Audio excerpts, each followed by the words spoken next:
I'm sitting today with Donald Jackson, Hameen Diggins, and Alim Howell from Urban Navigation. Hi, this is John Ricciutti from Lower Merion Narberth Public Access Television. Welcome to the show, Faces of the Main Line. I guess we'll start with Hameen, huh? Hey, John. All right. Urban Navigation. Can you tell me the genesis of it and what prompted you to start it and what it is? Okay. Well, think about the navigation, like the, kind of the GPS that you have in your car. So imagine a navigation that works for youth as far as helping to give them direction when it comes to obstacles and pitfalls and so forth and get them back on track. So Urban Navigation, which becomes the Urban Navigation Youth Culture Initiative that deals with violence and other issues that they also, go through in life. And our founder here, Mr. Donald Jackson, you want to add to that, bro? Okay. You think of a GPS as something that when you're driving, if you miss your turn, the GPS doesn't send you back to where you started at. It picks up right where you're at and it redirects you. So that's sort of what we do. We take kids that are either going down the wrong path or they're going down the right direction and we pick up right there. And that's where if we have to, we redirect them into the right path. It's a GPS because a lot of times, especially inner city kids, they need a different type of roadmap than suburban kids, but suburban kids need a different type of roadmap than inner city kids do. Because a lot of times they will come to, inner city, like urban cities like Philadelphia, Chicago, Baltimore, Washington, DC. They come with the perspective and the ideas of where they came from, which is the suburbs. Once they get to these big cities, there's obstacles that they are also going to run into that if they're not well aware of what's going to happen, the carjackings and everything, the possibilities of getting robbed, what to keep their eyes out for, what parties not to attend, they have to be schooled on that. You said these kids. How do you get these kids? Where do they come from? How do you come in contact with them? A lot of them run into us online. A lot of them come from, because we own a trade school, Philadelphia Technician Training Institute. So a lot of the kids that attend our programs are kids that also go to our school. Because what we learned is you could give anyone that's young, you could give them a scholarship to Drexel University and you could tell them it's absolutely free. At the end of the day, it doesn't mean that they're going to complete that because of the other obstacles that they go through. So what we saw over the course of the last 5 or 6 years is that a lot of students that come to the school, not a lot, but some of the students that come to the school, Monday morning, they don't come back in because they either got their brains blown out or they're locked up.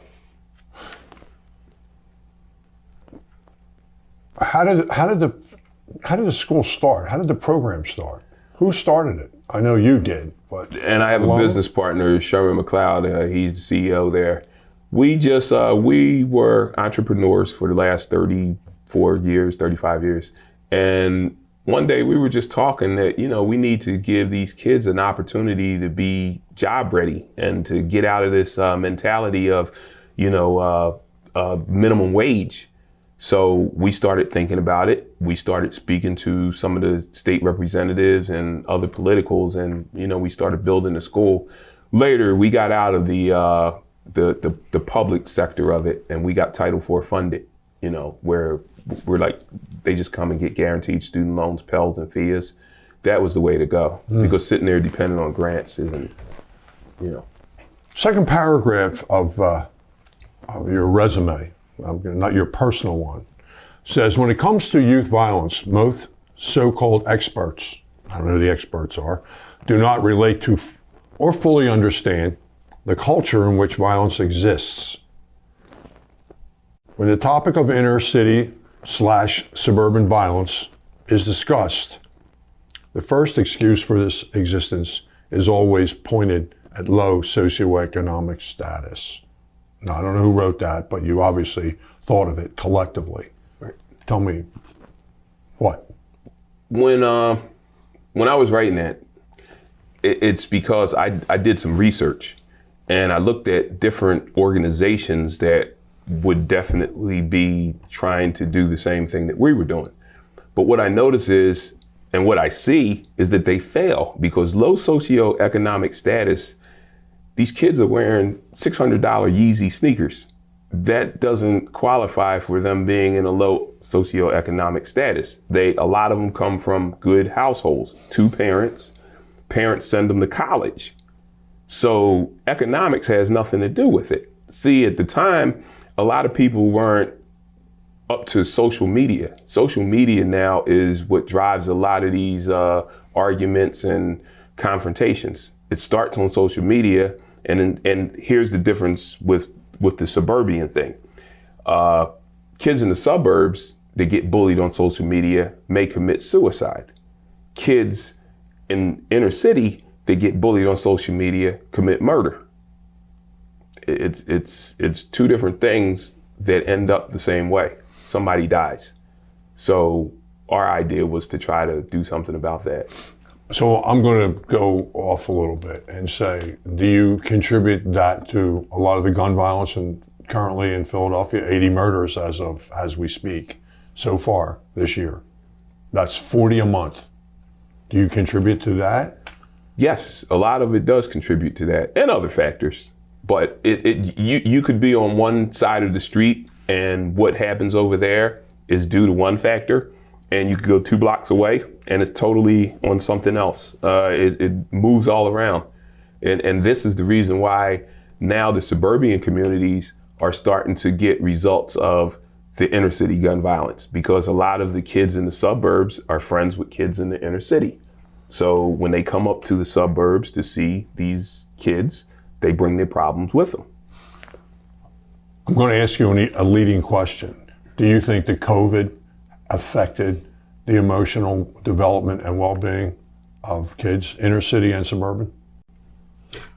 I'm going to say somewhat. We're not going to place the blame strictly on the COVID situation, but when you trap anything, and they're closed in, there's going to be a fight to get out. And when they finally do get out, there's going to be an explosion from being locked in and trapped off for too long. Now, when you take anything away from the youth culture and not give something back, that's going to be an issue. So as programs started to be taken away, as people were trapped in the house, when it comes to the youth culture, everybody's definition of parenting, parents, and the way that they live has a different definition. So say if there's an abusive situation, say if there is substance abuse, if you are forced to be trapped in the house, now all of a sudden, due to COVID, you have to see this on an everyday basis, but you can't go outside. It's not safe. So any other time you would have went to a friend's house, you would have been around anyone that would have at least made you feel better for the moment. But being trapped in, there was, with some of the youth culture, we understand that there was a traumatic situation. They started suffering from different traumas that were right there in their face, and there was nothing that they can do about it. So yes, I do believe that COVID somewhat played a part, but I also believe that their situations and sometimes circumstances also played a part. Before I get to the next question, and Donald, you alluded to it, and eventually we're going to get Alim in here. We're going to get him to say a few words. Donald said he's an entrepreneur. What is, you're obviously part of being an entrepreneur, but you have a professional status as well? Yes, my profession is I'm a nurse, but I'm also a DJ, I'm also a photographer, and I also run an online business. So that's what I do personally. But those, for me and Don and I, that's not how we reach the kids. We reach the youth culture through our pain, things that we went through because we realized that we weren't born adults.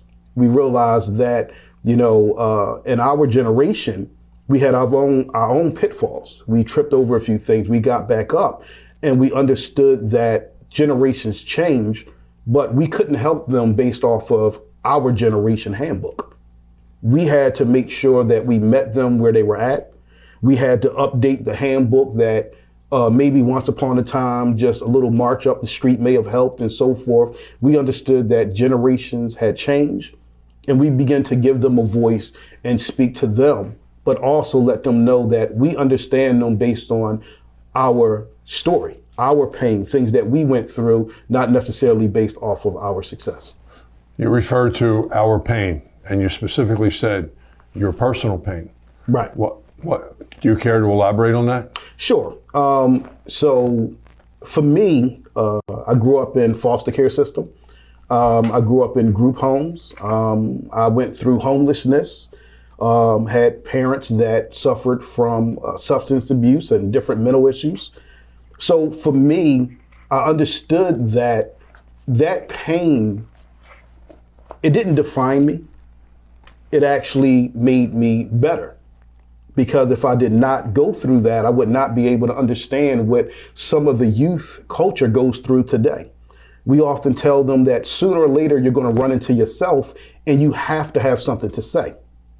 So when I run into these kids and I see one parent household, I see substance abuse, I've seen that before because that was me. I was part of that culture, and I can't act like it does not exist. And I understood that I went through trauma. I had to admit that I went through something in order to help them. But when the youth culture understand that, wait a minute, there is a way out, that's how we reach them. I can get them accomplishments all day, and they're not going to understand that part because they're not there yet. We have to start from the beginning, what led up to me doing anything in life, and let them know that when you walk in anywhere, make sure that you identify the exits. And in my life, everything that I went through, I had to identify the exit so that I would have a way out. And this is how we speak to them. Do you have a relationship with your parents now? I have a slight one with my dad. We're good friends. His title is, who he is. But at the end of the day, I don't define him based on things that he's been through because I don't know his full story. Mm-hmm. So I learned the art of forgiveness. When we talk to the youth, I let them know that if they carry the pain of whatever that happened to them, the book bag gets heavy. We take a book bag and we get all the excuses. As we begin to pile things in the book bag, it gets heavier and heavier. But once you start to take things out, and we start with forgiveness, we start with defining themselves as a person, it gets lighter because we let them know that sometimes it's okay to not have anything on a chalkboard because you can draw and put on there what you want. You can be whoever you want to be. You don't necessarily have to grow up in anyone's shadow. Okay. Now it's Alim's turn. You've been handed the ball from your father, who I know well. Yes. So tell me your role. My role with Urban Navigation is I am the community liaison. And basically, I am just a contact person. So anything for emails, phone calls, I basically contact the news and send out press releases about certain things with Urban Navigation. And that's basically what I do.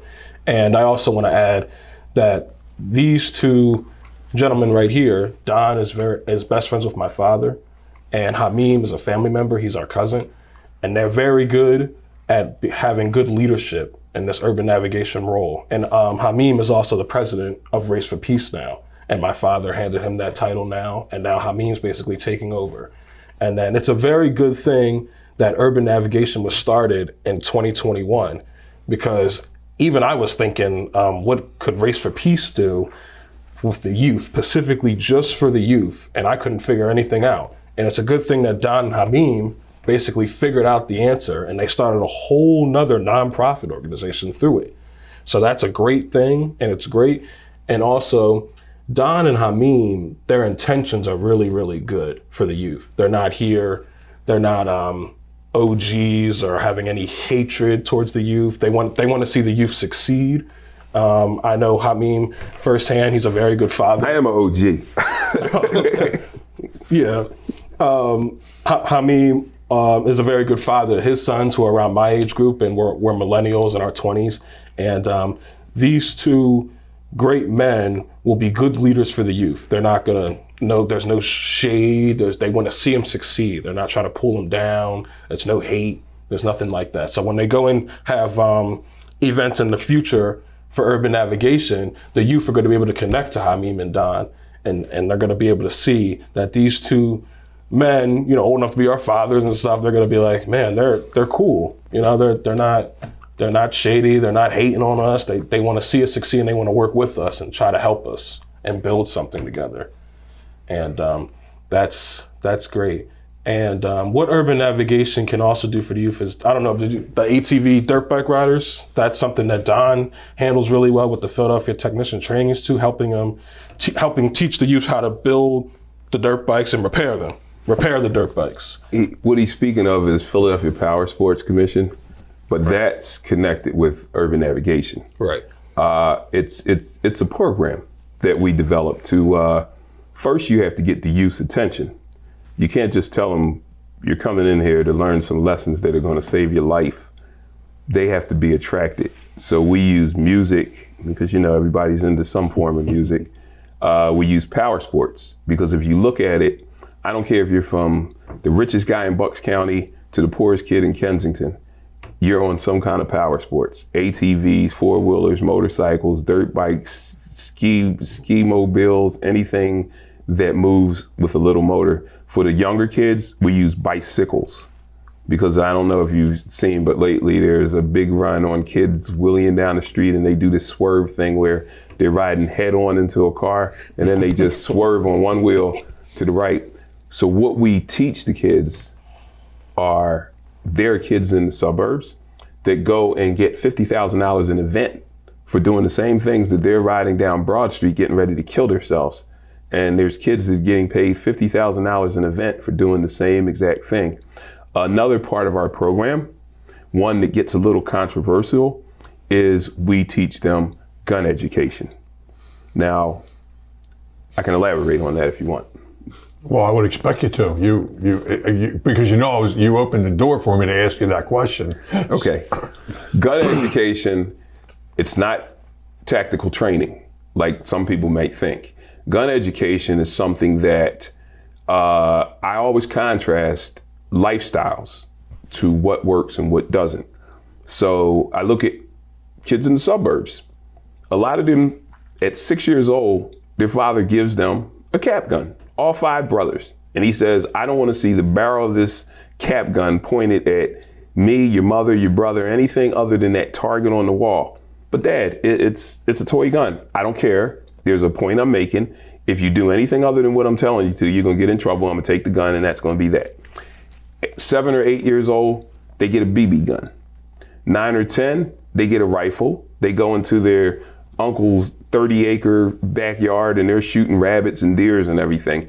11 and 12, they're walking into a gun range and becoming avid shooters that are capable of out-shooting sometimes police scores. 13 years old, they go to high school and they become productive students. And unless they're the 1 in a million that turns into that mass shooter that comes back, they are productive 21 years old because they are taught about Second Amendment rights. A lot of times there's groups of kids that don't get taught about Second Amendment rights. And you're born with 3 things. You're born with the ability to be able to drive. You're born with the ability to be able to vote. And you're born with the ability to be able to bear arms. Now, it's not so much about carrying the gun. It's about the opportunities that you blow by not being able to carry a gun. You can't never be in law enforcement. You can't even be a teller in a bank. And a teller doesn't even need a gun. But if you get caught with a gun, because the inner city kid, a lot of times, he gets introduced to the gun at 13 years old. He finds it in the street. He goes into some abandoned houses and he does some target shooting, not even realizing the bullet can ricochet and hit him. 15 or 16, it becomes a device now to handle his social media problems and fights and arguments with a peer that is the same age as him. So what the gun education does is it teaches them the value of life. That is what the gun education, you can't learn the value of life. You can set a pair of Yeezys on the table, which are the Kanye sneakers. They are $600, the kids will say, or $1,000, whatever. Set a pair of Jordans on the table. They know that they're anywhere from $350 to $1,000. PlayStation 5, that's $1,000. They're hard to get right now. You put the gun on the table, oh, they know what it is because they see these, you know, in Grand Theft Auto and all these video games. Oh, that's a Glock 19. That runs anywhere between $450 and $650. Okay, how much is the life that that gun takes? Then they start to, you know, they'll just say things like $450. You tell me somebody's life is worth $450, $1 million.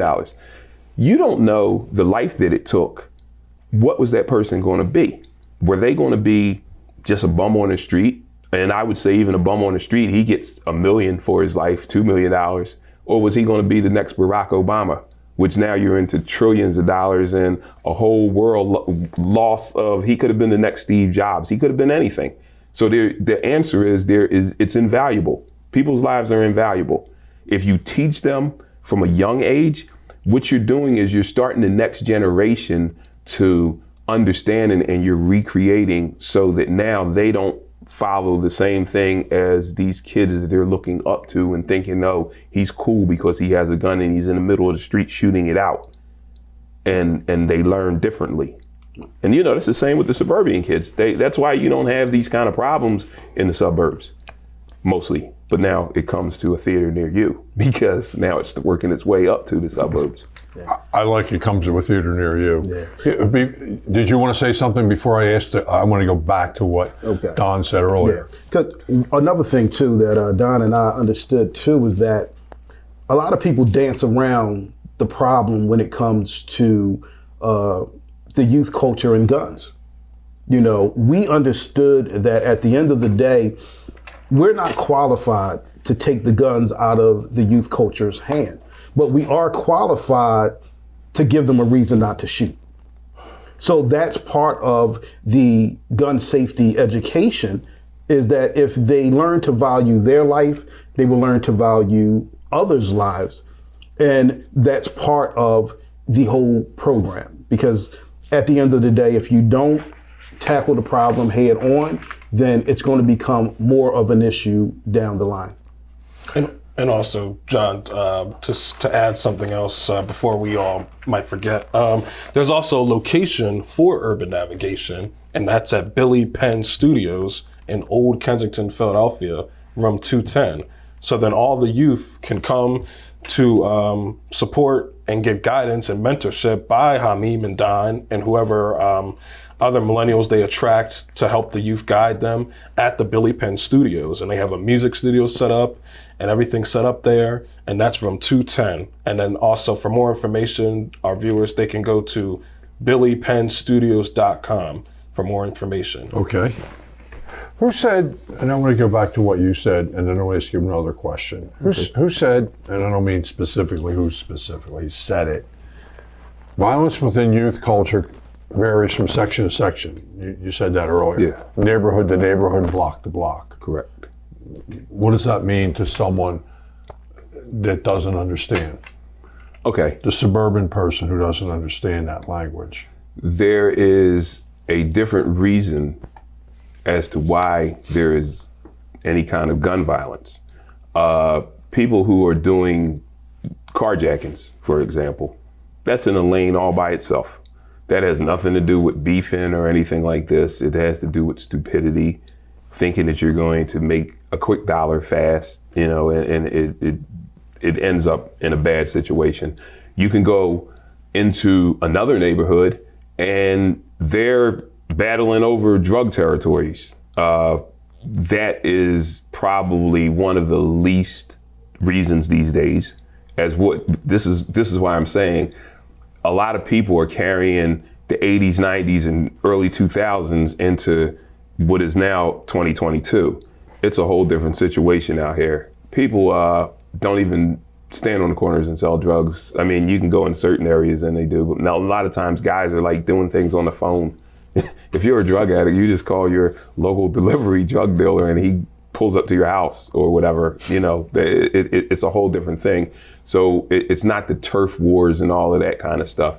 Block to block means 2 blocks away, they're having a shootout for a whole different reason. Maybe theirs began on social media because one kid bought a Mercedes-Benz S63. The kid who got his Dodge Challenger 3 weeks ago, he was, you know, the big thing until this other kid went out and got the Mercedes-Benz. So it becomes a jealousy issue. You know, here's another part. The young ladies now, they're involved in it too. Like, they have taken up men's roles. They set guys up to get robbed. After a girl sets a guy up to get robbed, do you think that he's going to forget that she set him up? So now 6 months down the line, 25-year-old female shot 5 times in the head, and it's not about the bad boyfriend. It's not about domestic violence. It's because she got into the lane that guys used to just be in. I mean, this is a thing that has to stop. So this is why we're starting with the youth. We go from 10 to 26. And we understood too that I live in Delaware County, but I came there through Philadelphia. When I moved to Delaware County, it didn't mean that my problems went away. I changed zip code, but we understood that also when it came to the youth culture. You move to the suburbs, you still have the same problems. We talked to a young man because we love to give the youth culture a voice. So we threw out there, so what, low social economic status? Or no, clout.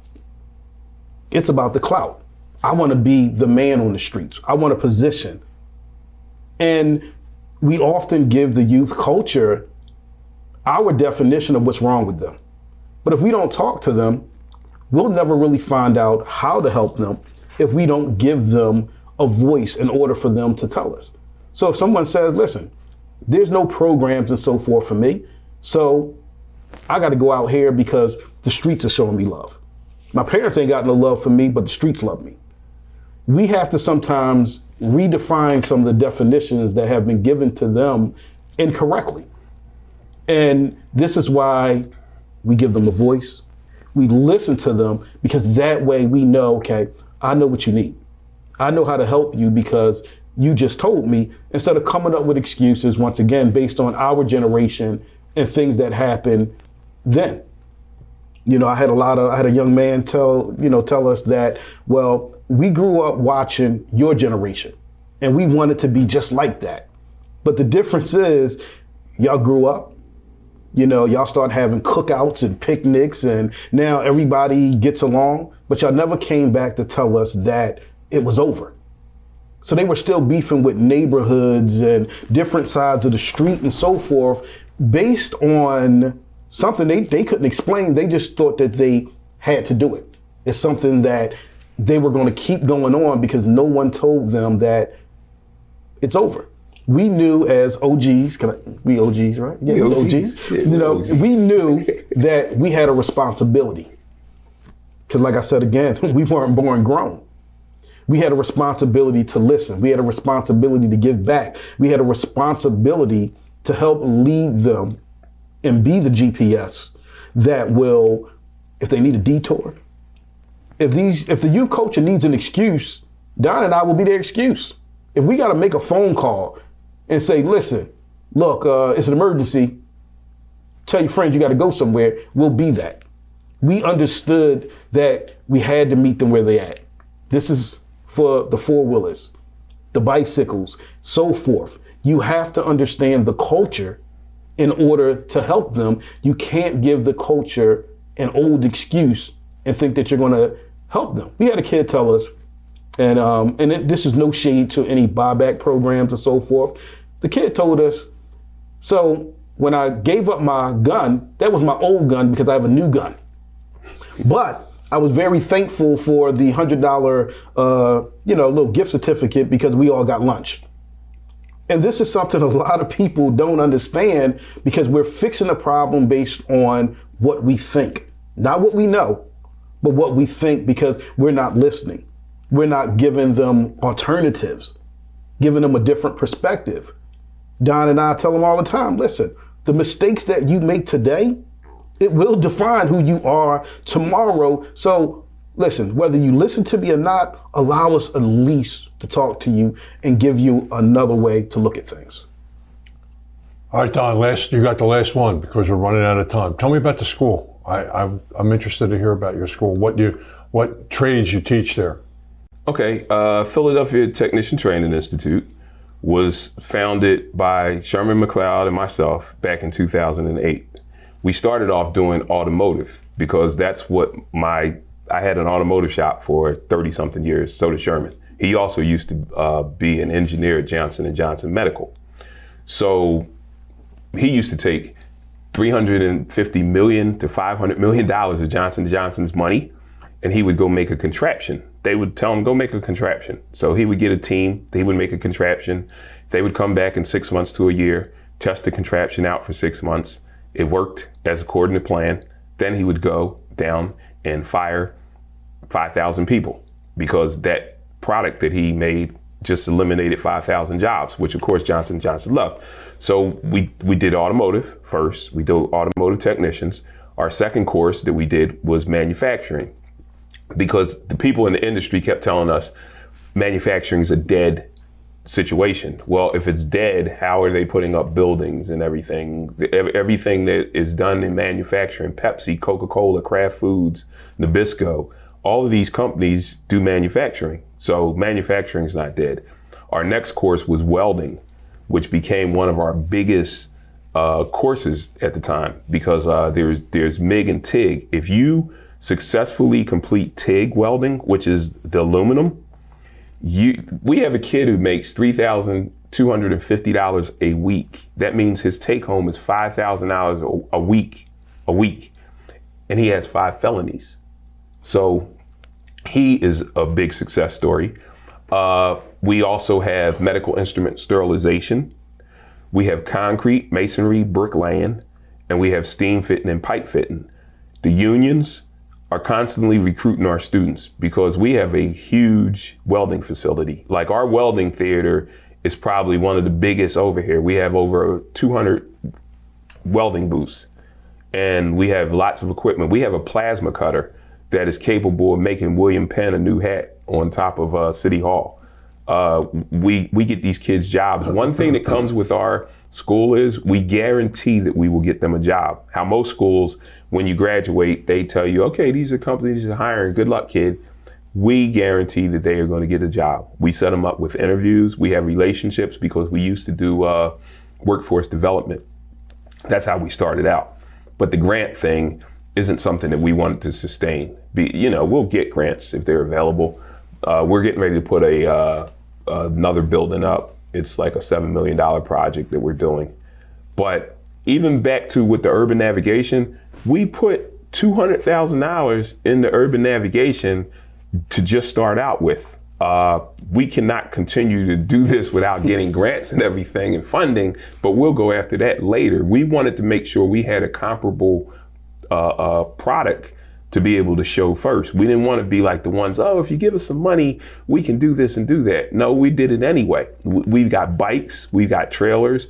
What we hope to get is a motor coach, because see, with a motor coach, we can go mobile and we can take the program into the counties. Then we can go back to Philadelphia. Then we can go over to Camden, New Jersey, Trenton, everywhere, all mobile. So, sooner or later, hopefully we'll get a motor coach. It's a couple $100,000 away though.